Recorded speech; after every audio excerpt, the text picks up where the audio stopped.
प्रणाम साथियों, मैं योगी अरुणानंद मुनि आप सभी का हार्दिक स्वागत करता हूं। आशा करता हूं कि आप सभी कुशल मंगल हैं।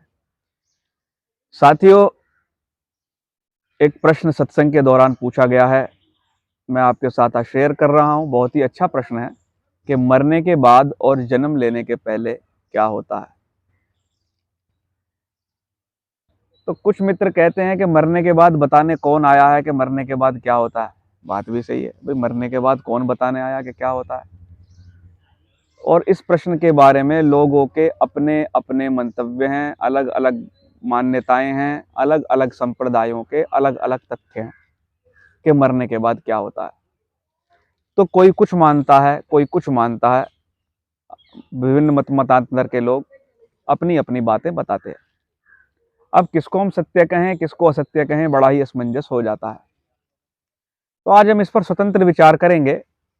और यह जो उत्तर दिया जा रहा है, ये योग शास्त्र के आधार पर, समाधि के आधार पर दिया जा रहा है आपको। और योग कहता है कि किसी की बात को भी जबरदस्ती मानना नहीं चाहिए। तो आप पहले ही ये बात कान खोलकर सुन लें कि हमारी बात भी आपको जबरदस्ती मानने की जरूरत नहीं है। साथियों, मरने के बाद वाली अवस्था बड़ी सूक्ष्म है, बड़ी गुप्त है। तो इसका उत्तर हम तब प्राप्त कर सकते हैं जब मरने के समान वाली अवस्था पर विचार करें। तो मरने के समान वाली दो ही अवस्था हैं, एक आपकी नींद है, एक आपकी स्वप्न अवस्था है जिसमें आप सपना देखते हैं, और एक अवस्था आपकी समाधि की है। ये तीनों ही अवस्था मृत अवस्था के समान है। समाधि में सबसे ज्यादा संबंध शरीर से छूटता है, सपने में थोड़ा कम छूटता है, गहरी नींद में सपने से ज्यादा छूटता है। बाकी शरीर से संबंध छूट जाता है और मृत्यु में पूरा छूट जाता है। तो समाधि में तो हर कोई जा नहीं सकता। समाधि में तो केवल वो जाएगा जो योगी होगा, जो सच्चे गुरु का सच्चा शिष्य होगा। लेकिन स्वप्न सबने देखा है, सपना सबने देखा है। तो आज हम सपने को आधार बनाकर ही मृत्यु के बाद वाली अवस्था पर विचार करेंगे, ताकि आप उसको अच्छे से समझ सकें। साथियों, आपने सपना देखा होगा, सपने में एक शरीर देखा होगा आपने। वो बिल्कुल इसी शरीर के जैसा होता है। आपकी टू कॉपी होता है, फोटो कॉपी कह सकते हैं, जेरोक्स कह सकते हैं उसको। जैसा आपका ये शरीर होता है वैसा ही वो शरीर दिखाई देता है। उसको हम सूक्ष्म शरीर बोलते हैं।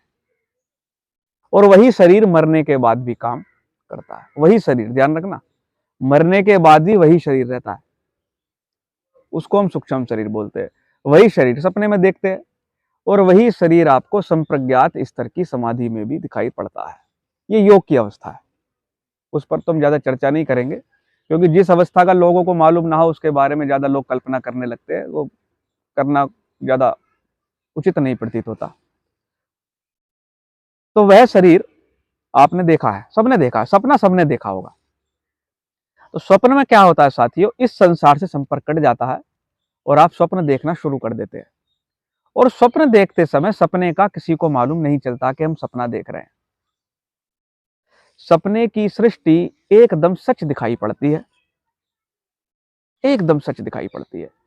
सपने से बाहर आने के बाद आपको मालूम चलता है कि आप स्वप्न देख रहे थे, तब वह झूठ प्रतीत होती है। जब तक आप स्वप्न में रहते हैं तब तक कोई नहीं कह सकता कि झूठा है।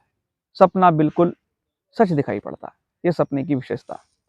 दूसरा, स्वप्न पर आपका कोई सीधा नियंत्रण नहीं होता। अभी यह कुर्सी है, मैं इसको उठाकर अपनी मर्जी से इधर रख सकता हूं। अभी इस फोन है मेरे हाथ में, इस फोन को मैं सुन सकता हूं, बंद कर सकता हूं अपनी मर्जी से। लेकिन वहां पर अपनी मर्जी नहीं चलती सपने में। बस सपना चल रहा होता है, सपना हो रहा होता है, सपने में सब कुछ हो रहा होता है और हम सपने में बह रहे होते हैं। जो भी वृत्ति या जो भी घटना सपने में घटित हो रही होती है, हम उसके साथ बह रहे होते हैं। सपने की विशेषता होती है साथियों। और सपने की एक एक वस्तु यथार्थ दिखाई पड़ती है, सच दिखाई पड़ती है। एक एक बात सच दिखाई पड़ती है सपने की। यहां तक कि इन वस्तुओं से भी ज्यादा यथार्थ सपना दिखाई पड़ता है, सत्य दिखाई पड़ता है। तो साथियों, मरने के बाद भी वैसा ही कुछ दिखाई पड़ता है जैसा सपने के बाद दिखाई पड़ता है। जैसे स्वप्न चालू हो जाता है, आप कभी भी सोचकर नहीं सोते कि मुझको ये सपना दिखेगा। बस सपने में आप कुछ भी देख रहे होते हैं। कभी आप सर्प देख रहे होते हैं, कभी सिंह आपके पीछे भाग रहा होता है, कहीं आप डांस कर रहे होते हैं, कभी दोस्तों के साथ घूम रहे होते हैं। आप सपने में क्या देखेंगे कुछ भी निश्चित नहीं है। हाँ, इतना जरूर है, जो लोग पवित्र हैं, जैसे आपके भाव हैं, जैसी आपकी विचारधारा है, तो 100 में से 99% चांस ये है कि आप वही देखेंगे जैसी आपकी सोच है, जैसे आपके भाव हैं, वही आपको स्वप्न में दिखाई पड़ता है। और कभी कभी दमित इच्छाएं जो आपके अचेतन मन में दबी हुई हैं, वह भी आपको स्वप्न के माध्यम से दिखाई पड़ती हैं। जो भूखा होता है उसको सपने में रोटी दिखाई देती है, यानी जिसको आपने पूरा दिन मन में दबाया वो आपको स्वप्न में दिखाई पड़ने लगता है। तो साथियों, मरने के बाद वाली अवस्था बिल्कुल स्वप्नवत अवस्था है, बिल्कुल ऐसी ही अवस्था जैसे स्वप्न की होती है। स्वप्न में क्या होता है, स्वप्न में आप ही एक से अनेक हो जाते हैं, आप ही एक से अनेक हो जाते हैं। आपके सपने में दोस्त आते हैं, आपके सपने में गाड़ियां आती हैं, आपके सपने में बैलगाड़ियां आती हैं, आपके सपने में झगड़ा होता है, शेर होता है। तो मेरा एक छोटा सा सवाल ये है आपसे, क्या वो बैलगाड़ी, क्या वो सड़क, क्या वो दोस्त आपसे अलग है? आपसे अलग नहीं है, आप ही सब कुछ बन गए हैं वहां पर, आप ही एक से अनेक हो गए हैं। इसलिए वेद का ऋषि कहता है एको अहम बहुश्याम, एक से अनेक हो गए। आप ही सपने में, आपकी आत्मा ही सपने में, आपका चित्त ही एक से अनेक हो जाता है। आप ही वहां पर सड़क बन जाते हैं। वहां आप, सपने की सड़क आपसे अलग नहीं है, सपने के दोस्त आपसे अलग नहीं है, सपने की कुछ भी क्रिया आपसे अलग नहीं है, वो आपके अंदर ही चल रही होती है। लेकिन कुछ लोग भ्रमित हो जाते हैं, कहते हैं कि सपने में आत्मा घूमने जाती है। अरे भाई, कहीं कोई घूमने नहीं जाता, वो एक अवस्था है जहां पर सब कुछ घटित हो रहा होता है। ठीक है, तो अब सवाल यह पैदा होता है कि मरने के बाद वाली अवस्था, तो जैसे आप स्वप्न अवस्था में एक से अनेक हो जाते हैं अपने भाव के अनुसार, उसी प्रकार मरने के बाद भी आप अपने भाव के अनुसार भिन्न भिन्न चीजें वहां पर देखते हैं। आपने अच्छे कर्म किए हैं तो अच्छी चीजें वहां दिखाई पड़ती हैं। आप गलत कर्म के व्यक्ति रहे हैं, जो कर्म आपने किए ज्यादा मात्रा में, वहां पर ही वो आप देखते हैं। आप अगर यहाँ पर पीड़ा में है तो वहां भी आप पीड़ा भोगते हैं, यहाँ पर आप कष्ट में है तो वहां भी आप कष्ट भोगते हैं, बहुत बड़ी मात्रा में वहां पर कष्ट भोग रहे होते हैं। तो जैसे अब एक सवाल होता है, क्या जी हम नरक नहीं जाते, क्या हम स्वर्ग नहीं जाते? तो साथियों, मैं आपको बता दूं, समाधिवान पुरुषों का कहना है, जो समाधिस्थ व्यक्ति हैं उनका कहना है, और बात भी सही है, योग के अनुसार जो चित्त है, चित्त की विभिन्न अवस्थाएं ही स्वर्ग और नरक है। चित्त की विभिन्न अवस्थाएं ही स्वर्ग और नरक है। स्वर्ग और नरक नाम का कोई कमरा नहीं होता जहां पर आपको डालकर तेल की कढ़ाई में भूना जाएगा। हाँ, इतना जरूर है कि जो ग्रंथों में लिखा हुआ है वो कलेक्टिव डाटा है, कलेक्टिव डाटा, भिन्न भिन्न व्यक्तियों का डेटा ग्रंथों के अंदर है। आपका स्वप्न मेरे स्वप्न से अलग होगा। आप 50 लोग सपने में एक ही कमरे में सो रहे हैं और 50 के 50 लोग आप पूछेंगे तो 50 लोगों का सपना अपना अपना होगा, अलग अलग होगा। हाँ, इतना जरूर हो सकता है, कोई ये कह सकता है कि तुम मेरे सपने में आए थे, लेकिन दूसरा कहेगा मैं तो ताजमहल पे घूम रहा था आगरा में, मैं तेरे सपने में कब आया था? क्यों? वहां वो अपनी सृष्टि देख रहा है, अपने मनों में सृष्टि देख रहा है। उसी प्रकार भिन्न भिन्न व्यक्तियों का भिन्न भिन्न मनों में संसार होता है। तो कुछ लोगों ने जो गलत कर्म किए हैं, निश्चित रूप से ऐसा देखा होगा कि उनको कढ़ाई में तला जा रहा है, क्योंकि उनकी भावना ऐसी है। वास्तव में वहां पर कढ़ाई भी आपसे अलग नहीं होती, वास्तव में यमराज भी आपसे अलग नहीं होते, यमदूत भी आपसे अलग नहीं होते। आपका भाव ही वहां यमदूत बन जाता है, आपकी भावना ही वहां तेल की कढ़ाई बन जाती है और आप उसमें जलाए जाते हैं।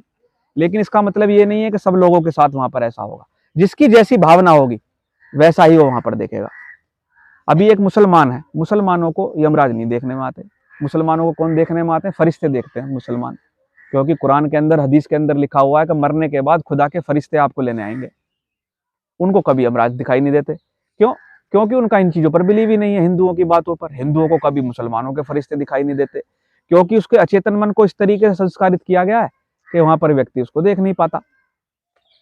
ईसाई जो है, क्रिश्चियन लोग हैं, उनको परियां दिखाई देती हैं। बौद्धों का अपना स्वर्ग नरक है, जैनियों का शायद 14 नरक है, जैनियों का अपना अलग कंसेप्ट है। तो सबके अपने अपने स्वर्ग और नरक हैं। तो जैसी जिसकी भावना है वो वहां पर वैसा ही देखता है। तो वास्तव में ना वहां पर कुछ नहीं होता, ये चीज होती ही नहीं है, लेकिन मनो में, सृष्टि में वो होती है। जैसी जिसकी भावना वैसा उसका संसार। तो पहली चीज मैं बता देता हूं, पहले आप सब तरह के डर छोड़ दीजिए, गलत कर्म छोड़ दीजिए कि मेरे को वहां ऐसा किया जाएगा, वैसा किया जाएगा। वहां कुछ नहीं किया जाएगा। हाँ, अगर आपकी भावना है तो जरूर वहां पर आपके साथ में ऐसा होगा, क्योंकि वहां पर मनो में सृष्टि के अलावा कुछ भी नहीं है। हाँ, इतना जरूर है कि आप अच्छे कर्म करें, मन को शुद्ध रखें, ताकि वहां पर आप आनंद भोग सकें। आप हंसें, खेलें, कूदें। हसीबा, खेलीबा, धरीबा, ध्यान, अहर्निश, कथिबा, ब्रह्म ज्ञान। गुरु गोरखनाथ का वचन है, हंसो, खेलो, कूदो और ब्रह्म ज्ञान का उपदेश करो, तो वहां भी आप ब्रह्म ज्ञान का उपदेश पाएंगे। दूसरों को पीड़ा मत दो, यहाँ पर टेंशन में मत रहो, तो वहां भी आप टेंशन नहीं पाओगे। जो तिब्बती लोग हैं, तिब्बत के वज्रयान शाखा है, उनके जो स्वर्ग है उसमें बर्फ पड़ती है, क्योंकि वहां पर बर्फ ही पड़ती रहती है, तो उनके स्वर्ग में बर्फ पड़ रही है तिब्बत के अंदर। तो व्यक्तियों के सबके अपने अपने स्वर्ग हैं, सबके अपने अपने नरक हैं। जैसी तुम्हारी भाव दशा है वैसा तुम्हारा स्वर्ग है, वैसा तुम्हारा नरक है।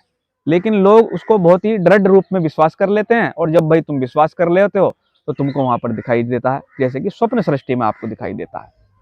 तो इसलिए मरने के बाद वाली जो अवस्था है बिल्कुल स्वप्न अवस्था है। दूसरा, और मरने जन्म लेने के जो पहली वाली तुरंत जन्म लेने वाली जो अवस्था होती है, उस पर आपके मृत्यु के बाद वाली अवस्था छाई रहती है, यानी पुनर्जन्म के संस्कार छाए रहते हैं। जैसे ही आप मरकर जन्म लेते हैं तो लगभग 5 वर्ष तक आपको सूक्ष्म शरीर का संस्कार या पूर्व जन्मों का संस्कार आप पर छाया रहता है। तो इसलिए तिब्बत के अंदर प्रयोग किया जाता है। मरने से पहले वाली अवधि बहुत महत्वपूर्ण है। जो आप मरते समय आपकी भाव दशा होगी, और मरते समय आपकी वही भाव दशा होगी जैसी भाव दशा जीवित रहते हुए आपकी थी। पूरे जन्म भर जो आपने किया वो मरने पर उभर आएगा। ऐसा नहीं है कि आप पूरे जन्म भर गंदे काम करें और रात क्या नाम है, आप मरने से पहले आपको मोक्ष प्राप्त हो जाए या बहुत अच्छी भाव दशा में आप चले जाएं।